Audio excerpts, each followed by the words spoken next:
qu'on ne peut pas avoir des vedettes, des stars au même moment?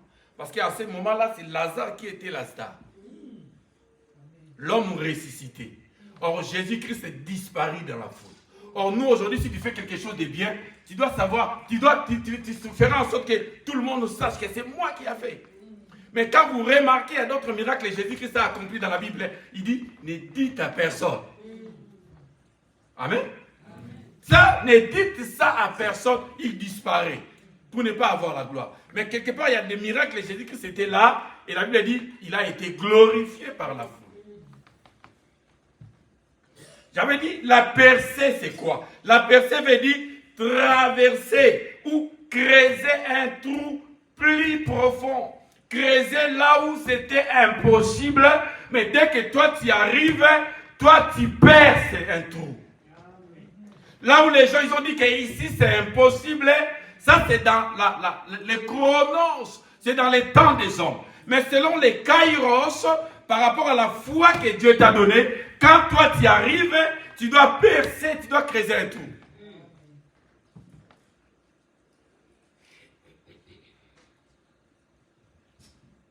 Josué chapitre 6. Josué chapitre 6. À partir du premier verset.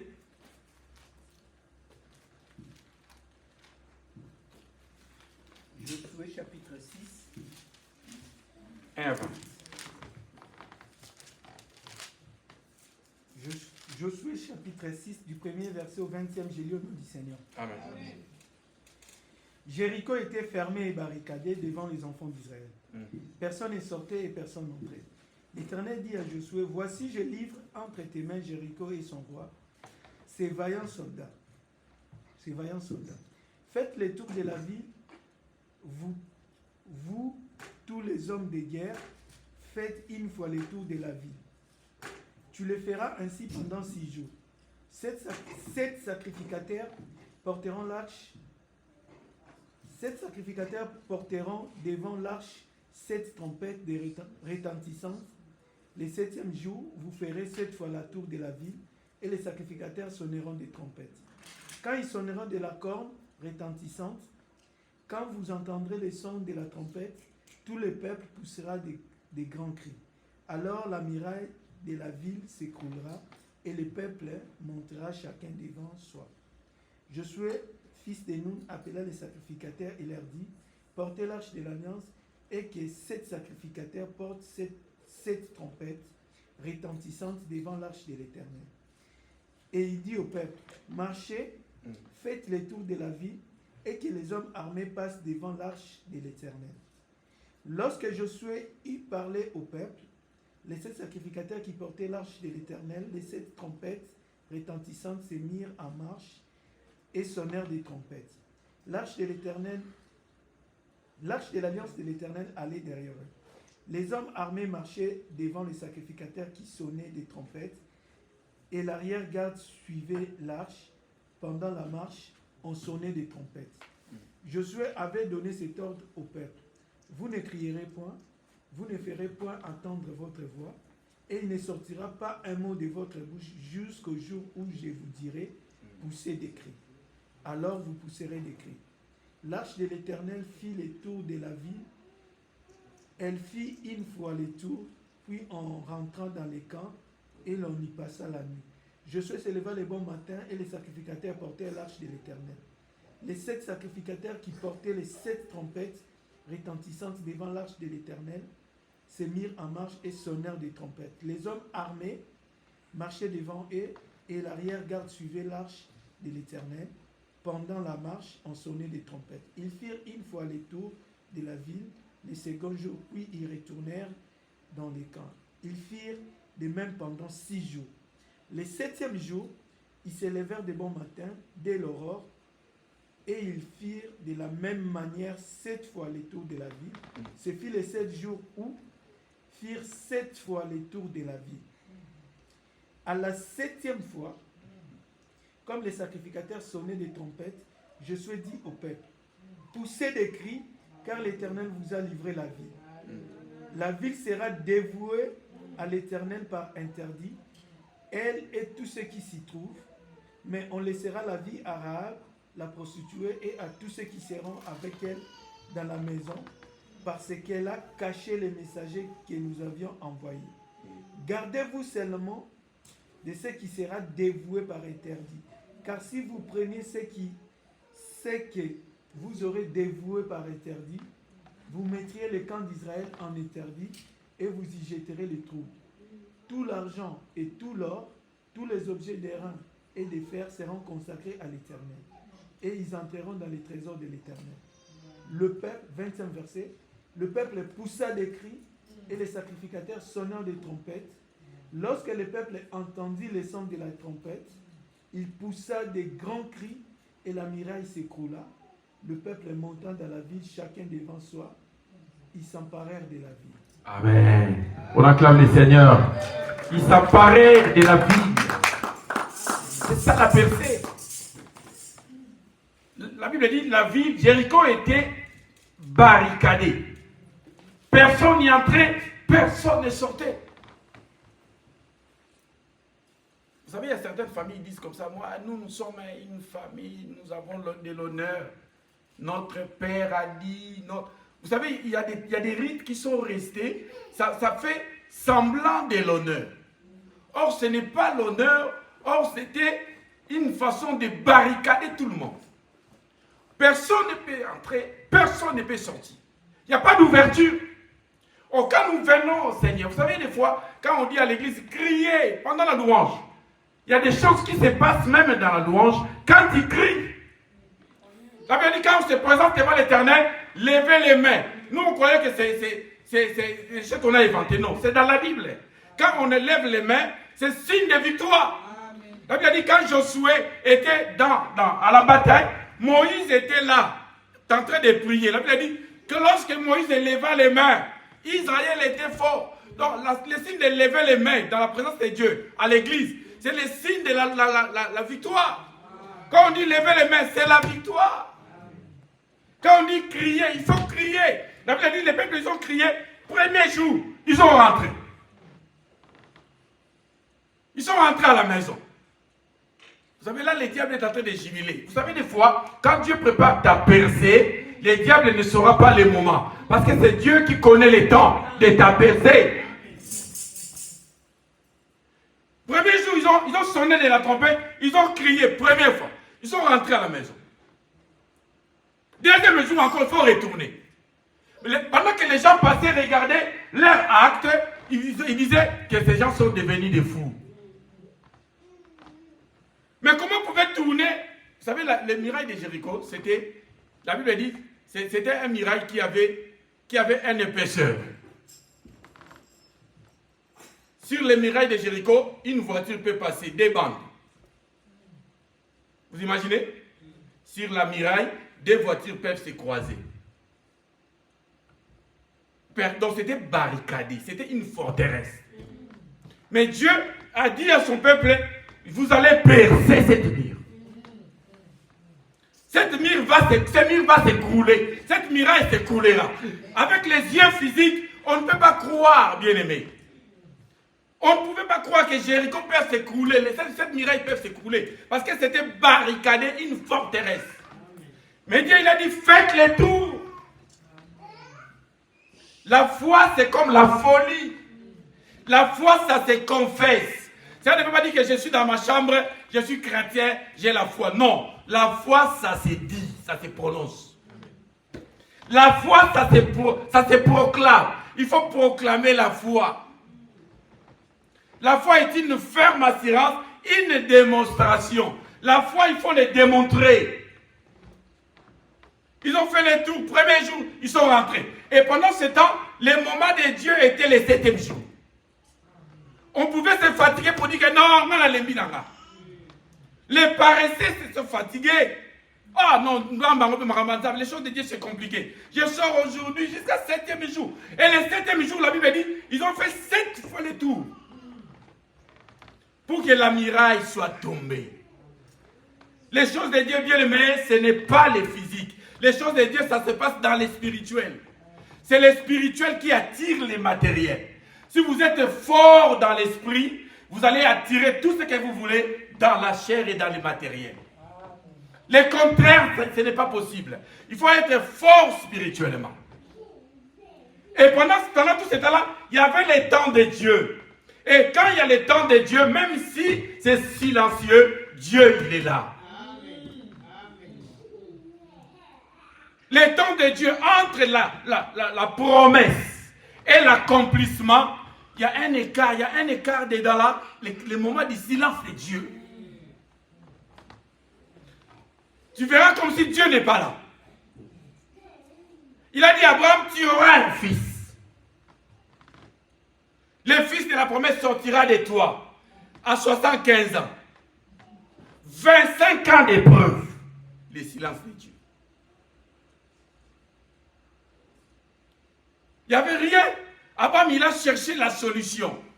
Ah, ça tarde. Comme ça traîne beaucoup, comme il y a le silence de Dieu, je dois fabriquer quelque chose. Il a fabriqué Ismaël. Aujourd'hui, il y a la guerre là-bas, il pleure là-bas. Parce que c'est Abraham qui a choisi de fabriquer une réponse, une solution précaire qui était Ismaël. Or, Dieu avait dit que Isaac sera là, le fils de la promesse. Parce qu'il avait manqué, il a perdu la foi. Il n'avait plus de l'espérance. La foi a besoin de l'espérance. On peut avoir la foi, sans l'espérance, ça ne sert à rien. C'est l'espérance qui alimente la foi. La foi, c'est un oiseau qui peut s'envoler. Mais l'espérance permet la stabilité de la foi. Pour que tu sois solide même s'il y a des problèmes. Que tu sois solide même s'il y a des difficultés. Il a dit à Noé, va construire une arche.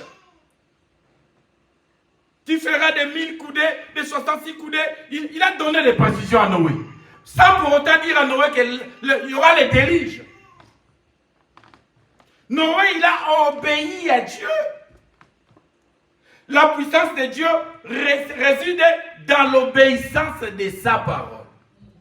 Même si ça tarde, même si la promesse tarde, tu dois percer si c'était la promesse qui vient de Dieu. Amen. Si c'est seulement Dieu qui a dit ça, tu dois rencontrer ta percée. Tu dois marcher dans ta percée. Et même si dans ta famille, personne n'a percé, si toi tu es avec Dieu et que c'est Dieu qui a dit que c'est lui qui fera, tu auras la percée. Dans la percée, il y a la différence. La percée est différente de la réussite. Celui qui a percé, quand les gens les regardent, toi vraiment, ça c'est Dieu. Ça ce n'est pas l'effort de l'homme. Ça c'est Dieu qui a fait. Malgré il y a le silence de Dieu, malgré il y a un moment de silence, Dieu n'agit pas. Les premiers jours, Dieu n'a pas agi. Dieu restait silencieux comme s'il n'est pas là. Mais il est là, il regardait l'obéissance de ce peuple jusqu'au bout. Il a dit à Abraham, tes descendants iront en captivité. Et moi, l'Éternel, je délivrerai. Et Joseph, avant de mourir, il a dit au peuple, Dieu vous visitera. Quand vous serez visité par Dieu, n'oubliez jamais de ramener mes os en Canaan.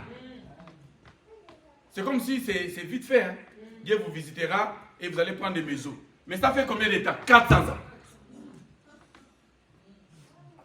Vous êtes venus libres, mais vous êtes devenus esclaves. Vous savez, nos ancêtres, ils ont été captifs, ramenés esclaves. Mais nous, on est venus nous-mêmes. Hein? Amen. Les esclaves modernes. Israël est venu tout seul. Ils sont venus comme immigrés. Mais Pharaon, il a dit, bon, comme j'ai besoin de la main d'œuvre, comme je suis roi, je dois maintenant utiliser ce peuple comme des esclaves. Ils sont devenus esclaves, mais il y avait le silence de Dieu. Dieu attendait les 400 ans. Pose-toi maintenant la question, est-ce que Dieu peut agir? Tu vois la souffrance, tu dois attendre seulement ce que tu as dit seulement. Tu ne peux pas raccourcir. 400 ans. Et quand les 400 ans est arrivé, Moïse est parti paître les troupeaux de Jéthro.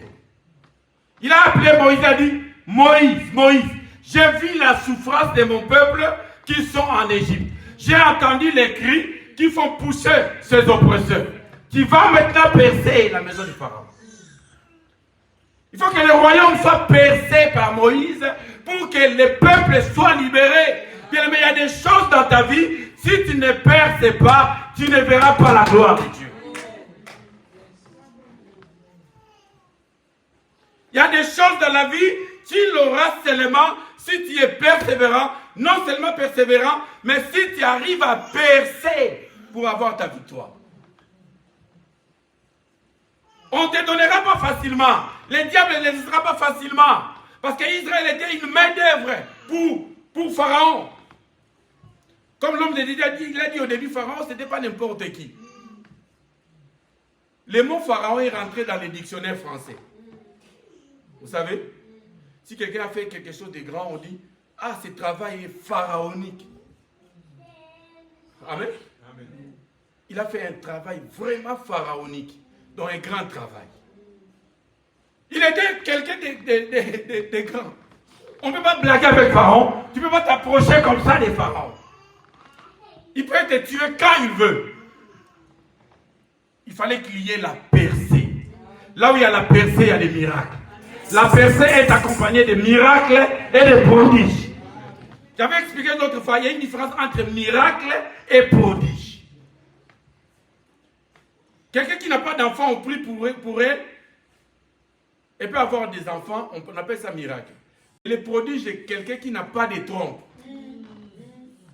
Vous n'avez jamais entendu ça? On a coupé les trompes, mais elle a conçu. Elle devient enceinte. Ça, c'est des prodiges. C'est différent des miracles. Et Dieu agit comme ça. Dieu, il fait que nous arrivons dans des étapes de percée. Qu'on quitte la vie ordinaire. Tu sois un homme de percée. Tu sois une femme de percée. Quand les gens te regardent, même si on te minimise, tu ne recules pas. Parce que tu as la promesse, tu as la foi et tu dois percer. Les diables même ont peur de toi. Les diables reculent devant toi parce que tu as la foi. Quand tu perces, tu as la foi. Tu gardes la foi, tu gardes la parole de Dieu. Et tu demeures dans la parole, tu as la connaissance de la parole. Parce que le diable a peur de celui qui connaît la parole. Je ne parle pas de la Bible, je parle de la parole. On peut avoir une connaissance intellectuelle de la Bible, mais ce n'est pas la parole. Parce que le diable connaît les Écritures.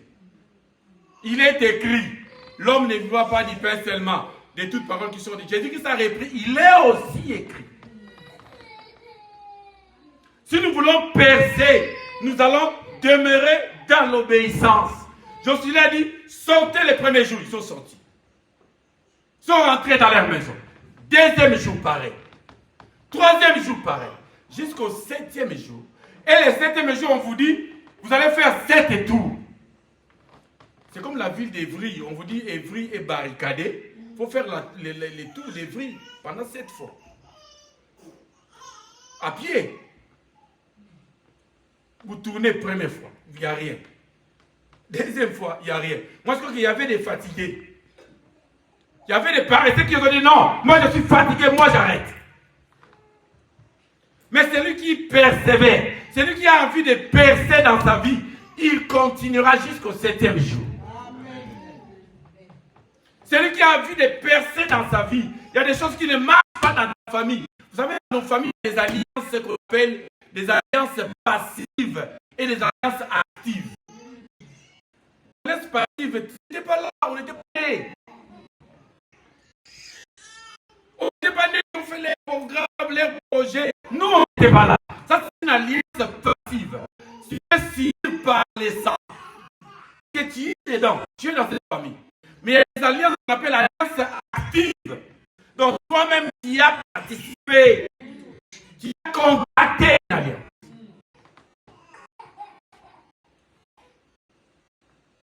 Pourquoi il faut faire attention avec des maisons de féticheurs. Il y a un frère, il y a un monsieur au Congo, il avait l'argent, il avait 900 € dans sa maison, il habitait avec ses petits frères. L'un de ses frères, il a volé les 900 $. Lui, il est parti chez un féticheur. C'est lui qui a volé mon argent, comme tout le monde est en train de nier. Moi, j'ai fait quelque chose. Le féticheur lui a posé la question. Or, ce n'est pas le féticheur, c'est le féticheur qui a tué. Lui, il a posé seulement la question au propriétaire de l'argent, au monsieur qui est venu chez le féticheur. Tu veux que je fasse quoi par rapport à celui qui a volé? On peut lui donner les mbassu, qu'on appelle mbassu, ou une maladie. Lui, tellement il était en colère d'argent, de son argent, il a dit non, pas les mbassu. Celui qui m'a volé, il doit mourir. Le féticheur dit, ah d'accord, toi-même tu as prononcé, celui qui a volé les 900 $, il doit mourir. D'accord, tu es d'accord? D'accord. Bon, donne-moi ça, donne-moi ça. Il a donné l'argent que le féticheur a demandé. Lui, il a dit que c'est facile. Il est rentré. 2 jours après, son petit frère est tombé par terre, mort. Après, il a dit que non, quand je suis parti chez les féticheurs, j'avais dit ça. Toi, tu crois que vous allez partir chez les féticheurs pour réparer? Le féticheur qui a tué déjà, il a pris les sacrifices. C'est fini. Toi, tu as ordonné l'alliance de la famille. Tu as la puissance de la famille. Tu as le même sang avec la personne. Et les diables en profitent parce que la personne est fautive. Les diables en profitent parce que la personne, c'est lui qui a volé. Il a ouvert les portes. Et les messieurs morts à cause de la parole, à cause de l'alliance, à cause de la colère. Il peut pardonner et avoir l'argent autrement après. Et tellement il était animé de la colère, il a perdu son petit frère. Mais si nous voulons percer, nous devons savoir que nous ne sommes pas n'importe qui. Celui qui est appelé à percer, il est quelqu'un qui voit la grandeur. Moïse voyait toujours la grandeur. Moïse confessait toujours la délivrance, il confessait toujours la grandeur. Il ne faut pas laisser n'importe qui vienne te dire non, oh, tu es possédé, tu as des biens, tu es possédé, tu es des démons. Si tu crois en Christ, tu as une délivrance totale. Si le Fils vous a franchi, vous serez réellement libre. Mais ce que nous voulons, c'est extérieur. Les oppressions, les dépressions, tout ça c'est extérieur. On ne peut pas avoir Jésus et être démoniaque maintenant. On peut avoir les oppressions familiales, il y a des problèmes de famille, des combats spirituels, ça nous menace. Mais ça ne peut pas demeurer en moi. Ça ne peut pas rentrer et rester en moi. C'est extérieur de moi. Ça me combat, mais de l'extérieur. Ça ne peut pas demeurer en moi. Ça ne peut pas rester en moi. Et croire que non, je suis possédé, je suis démoniaque. Non. Je peux être oppressé, mais pas possédé. Un enfant de Dieu ne peut pas être possédé par les démons. Alléluia. Donc celui qui cherche la percée, il a une autre vision des choses. Il ne regarde pas comme tout le monde. Il n'est pas un messie tout le monde. Parce qu'il a une vision de percée. Parce que la muraille de Jéricho, la Bible dit, était barricadée. Personne ne pouvait entrer, personne ne pouvait sortir. Mais pour percer Jéricho, il faut avoir une dimension de la foi. Pour percer Jéricho, il faut être conséquent par rapport à la foi. Il faut être constant. Il ne faut pas être un homme qui change tout le temps de position. Un homme qui n'est pas posé. J'ai regardé un prédicateur qui prêchait sur TikTok, il a dit, il y a certaines personnes, tu verras, il s'appelle Pierre. Mais il n'est pas constant, il n'est pas posé. Amen. Il m'a fait rire. Tu t'appelles Pierre, mais tu n'es pas constant. Tu es versatile. Pierre ne change pas de position. Il était Simon, sans position. Simon veut dire roseau. Roseau, c'est les herbes qui flottent à côté de l'eau. Tout le temps, baladé. Ça, c'est Simon. Mais tu es Simon. Désormais, on t'appellera Pierre. On t'appellera pas Simon. Un voleur, il s'appelle Innocent. Mais c'est le grand voleur de la carrière. Mais comment il est innocent? Il doit chercher des noms. Il ne mérite pas ces noms. Amen. Donc, nous devons être conscients de la mission que nous avons. Si je dis que moi, je suis appelé à périr, moi, vu la situation de ma famille, je ne suis pas dans la catégorie de laïcité. Moi, vu la situation de ma famille, vu la situation de ma maison, moi, je suis dans la catégorie de la PRC. Tu cherches des positions. Tu n'es pas un messie tout le monde, une femme tout le monde, comme tout le monde. Tu ne réfléchis pas comme tout le monde. Parce que, vu le combat qui se présente devant toi, tu dois avoir la vision de la PRC. Donc, les personnes vivent naturellement et peuvent réussir. Il y a des choses que toi, ça passe toujours par un combat. Ça dépend toujours la PRC. Il faut revenir mon micro, tout le monde aurait les TV. Mais quand toi tu arrives, toi tu demandes la prière. Mais ils n'ont pas prié. Quand toi tu arrives, ça devient compliqué. Pour toi, ça demande la prière. Mais pour les autres, ça ne demande rien. Il vient, il donne les services, il passe. Mais pour toi, il faut combattre. Pour toi, il faut arracher. Pour toi, il faut percer. Tu n'es pas comme tout le monde. Et le moment où le diable est en train de te combattre, le moment où le diable est en train de t'affliger, le moment où le diable est en train de te menacer, il t'emmène à la grandeur.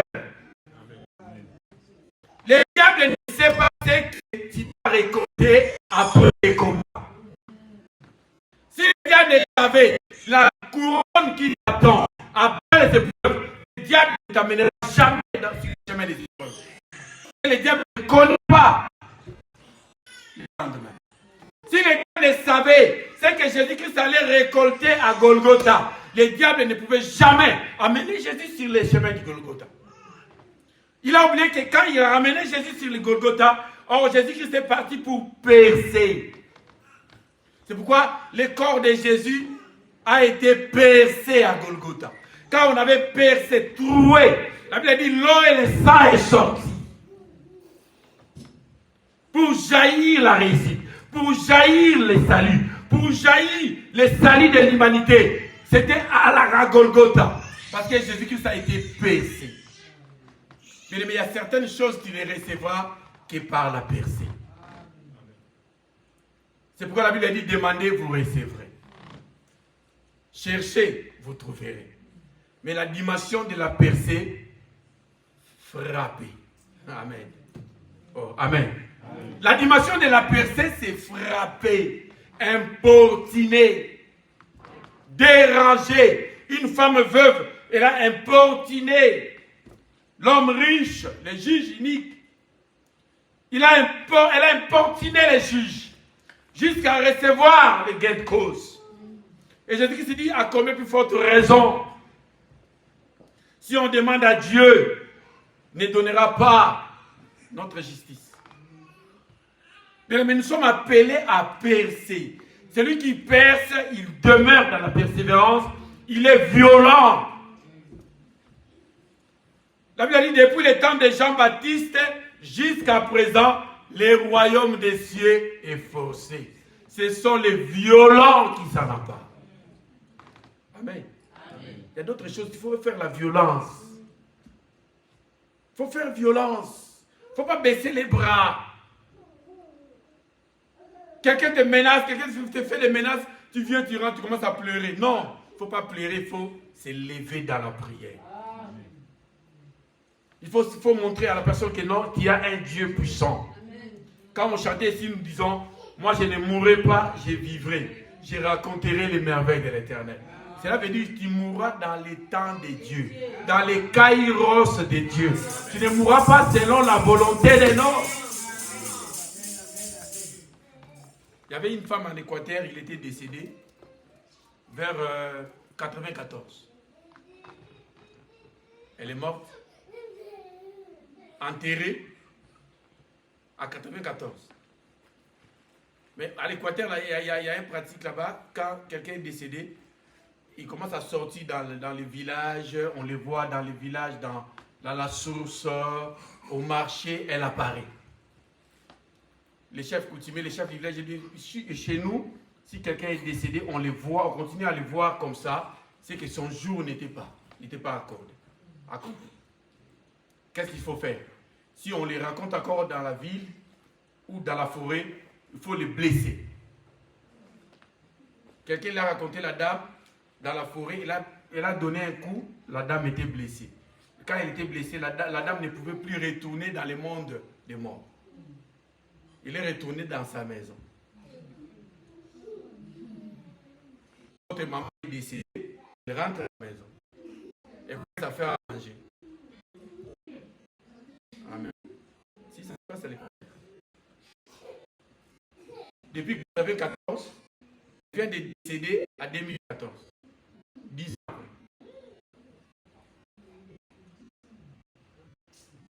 Amen. Combien? 20 ans. 20 ans, il vient de décéder. Dans les 20 ans là, si elle était récupérée, elle devait être esclave, travailler dans ce monde, travailler. Jusqu'à ce que le moment de Dieu. Je sais comment ça se passe entre Dieu et Satan. Donc Dieu aussi laisse la personne comme ça, on l'utilise jusqu'au moment où Dieu va le récupérer.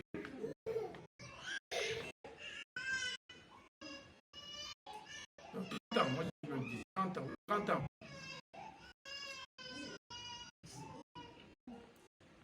C'est pour qu'il faut avoir la sécurité de Dieu. Celui qui est protégé par Dieu, Dieu ne le laissera pas, parce que Dieu est l'ami fidèle. Même les tombeaux des chrétiens est surveillé. Il est l'ami fidèle, pas seulement sur un vivant, mais il est l'ami fidèle. Même si tu es dans la tombe, même il n'y a personne dans la tombe, là lui, il y a des anges qui surveillent. Donc on ne sera jamais touché, ça ne sera jamais profané.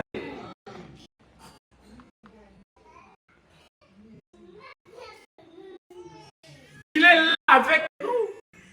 Il ne nous laisse jamais. Quelque personne ne peut nous toucher. Parce que c'est Dieu qui nous protège. Parce que c'est Dieu qui nous sécurise.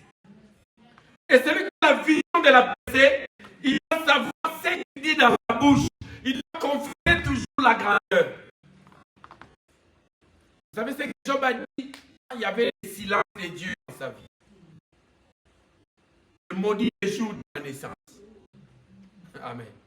Job, il a maudit les jours de sa naissance. Souvent on dit que Job n'a pas péché, c'était sa femme qui péchait. Mais Job, il a péché. Quand il a dit, j'ai maudit les jours de la naissance, les jours où je suis né. Dieu, il a dit à Job, assis-toi. Tu dois m'apprendre, tu dois maintenant m'enseigner. Qui obscurcit les jours? C'est toi ou c'est moi, Dieu? Qui crée l'homme? Qui a fait que l'enfant soit formé dans le ventre d'une mère? C'est toi, Job, ou c'est moi? Parce qu'il y avait un silence total. Dans sa souffrance, comme si Dieu n'est pas là. Or, Dieu, il est là. Dieu, il t'attend. Dieu, il est à côté de toi. Dieu, il voit ta réaction. Comment tu réagis pendant la souffrance? Est-ce que tu maudis ou tu bénis? On avait un frère, un cousin. On était quelque part, on entendait un gond. On mangeait seulement un gond à l'époque. La maman est partie en voyage, on est resté avec ses cousins. Pas resté, il est venu nous voir, nous rendre visite. Il est venu vers 12h, 13h. On a dit, bon non, comme on a seulement les légumes, les foufous avec des poissons, on attend 16h, 17h pour manger. Lui, il nous a accéléré, il faut préparer, moi je vais manger. On dit, non, nous on attend les temps.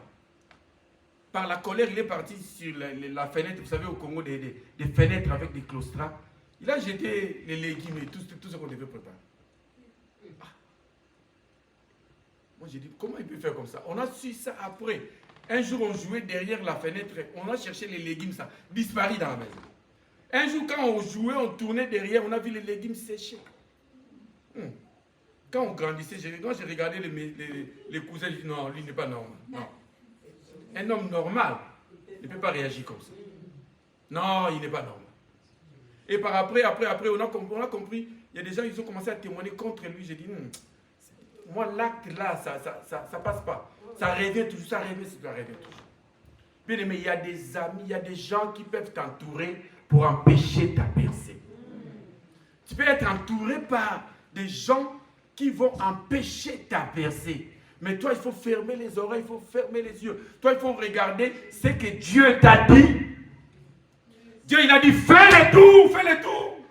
Arrêtez d'écouter ceux qui t'entourent. Fais les 7 tours. Et la Bible dit, ils ont fait 7 tours. Ils ont tourné à la perfection.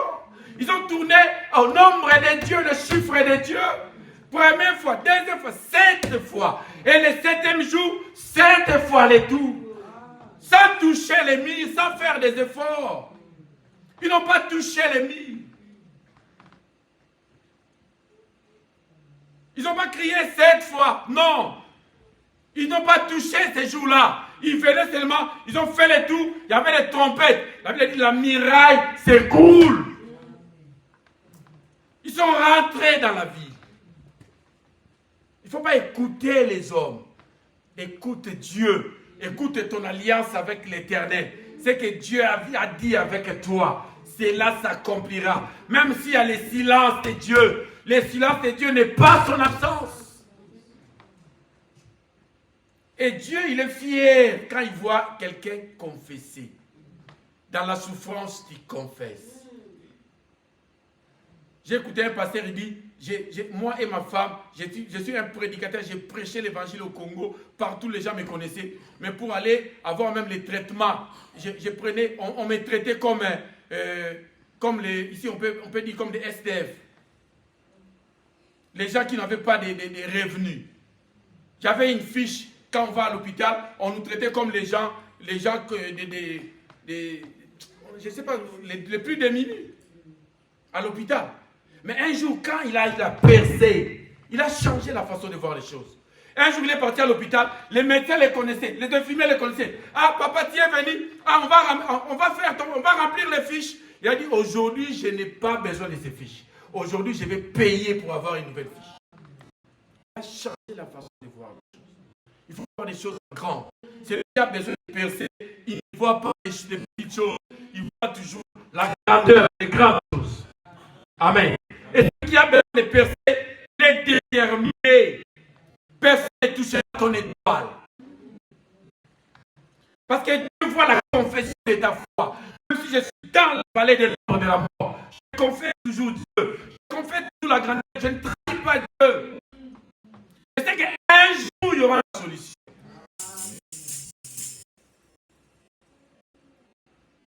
Il faut tout confesser, grandeur. Et personne, si tu confesses, tu élèves Dieu. Au moment où tu confesses Dieu, Dieu est élevé. Il a dit, porte éternelle, élevé pour les dieux. Le roi des rois face son entrée. C'est lui qui adore, c'est lui qui est le Dieu. Dieu ne laisse pas le diable toucher à ça. Même ton étoile, personne ne peut les toucher. Nous avons des étoiles ici au fond. Le monde des ténèbres regarde. Ils savent qu'ils doivent tailler l'étoile. Personne ne peut enlever ton étoile. Personne ne peut les fouiller ni les déplacer parce que tu es sous la protection de Dieu. Celui qui est à la vie de péché, il demande la sécurité de Dieu. Il élève la spiritualité. Il fait que la spiritualité dépasse le physique. Son esprit doit être grand par rapport à son corps. Parce que nous avons des étoiles à protéger. Nous avons des étoiles sur les fronts et nous avons aussi des étoiles sur les plans sexuels. Il y a des occultistes pour voler l'étoile d'une jeune fille. Ils cherchent toujours à passer à l'acte avec la fille. Parce qu'il y a une étoile à voler. L'étoile, ça va déterminer ton élévation. Ton étoile détermine ton élévation. Mais peut-être dans ta vie, l'étoile que Dieu a placée en toi, ça peut faire des effets seulement 3 fois dans ta vie. Et si tu loupes les 2 fois, ça reste une fois. Il faut faire attention. Si tu as déterminé que ton étoile va se manifester dans ta vie, pour bénir ta vie, pour l'élévation de ta vie, seulement 3 fois la vie. Et si tu loupes les 2 fois, ça reste une fois. Il faut bien sécuriser l'étoile. Là où il y a l'étoile, il y a les combats. Si ton équipe est grande, il y a tous les combats. Les gens ne te combattent pour rien. On te combat pour rien. On te cherche pour rien. Même si tu n'as rien fait, on te cherche toujours les combats. Sache que tu as quelque chose qui dérange. Un chrétien ne peut pas être inanime. Un chrétien ne peut pas mettre tout le monde à l'aise. Que tout le monde t'aime. Non. Un chrétien, là où il va déranger parce qu'il a un esprit supérieur. Amen. Amen. Lisons un verset pour finir. Marc chapitre 2, verset 5. Marc chapitre 2, 5e verset, je lis au nom du Seigneur. Jésus, voyant leur foi, dit au paralytique. Tu peux commencer dans le contexte. Premier verset. Oui. Quelques jours après, Jésus revint à Capernaum.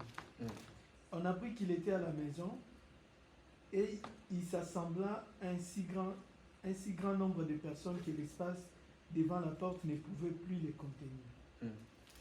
Il leur annonçait la parole. Des gens vinrent à lui, amenant un paralytique porté par 4 hommes.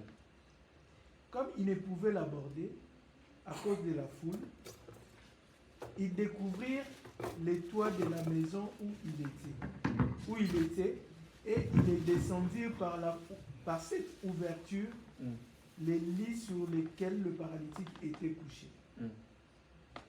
Jésus, voyant leur foi, 5e verset, Jésus, voyant leur foi, dit au paralytique, « Mon enfant, tes péchés sont pardonnés. » Il y avait là, 6e verset, il y avait là quelques scribes qui étaient assis et qui se disaient au-dedans d'eux, « Comment cet homme parle-t-il ainsi?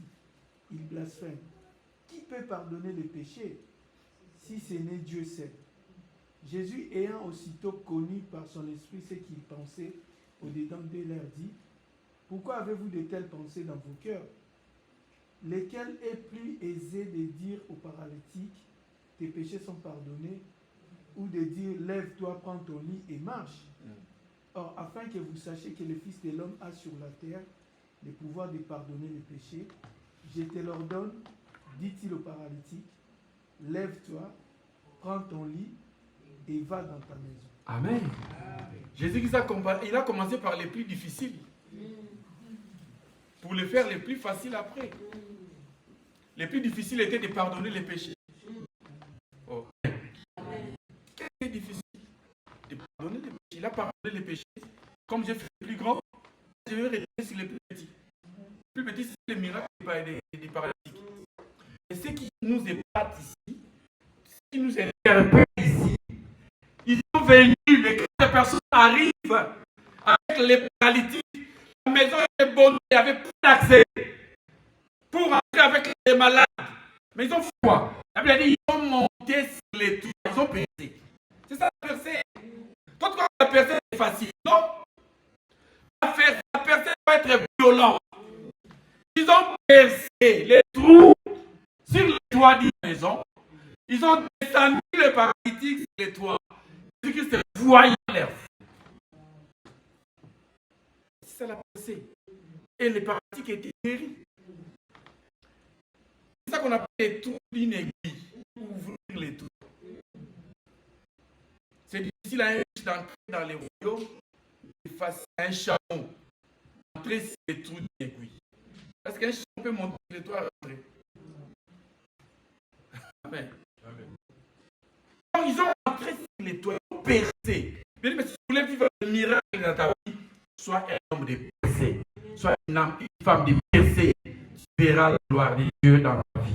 Parce que le silence de Dieu n'est pas son absence. Même si il est silencieux, il est là à côté, il voit, il te regarde. Et il est souverain.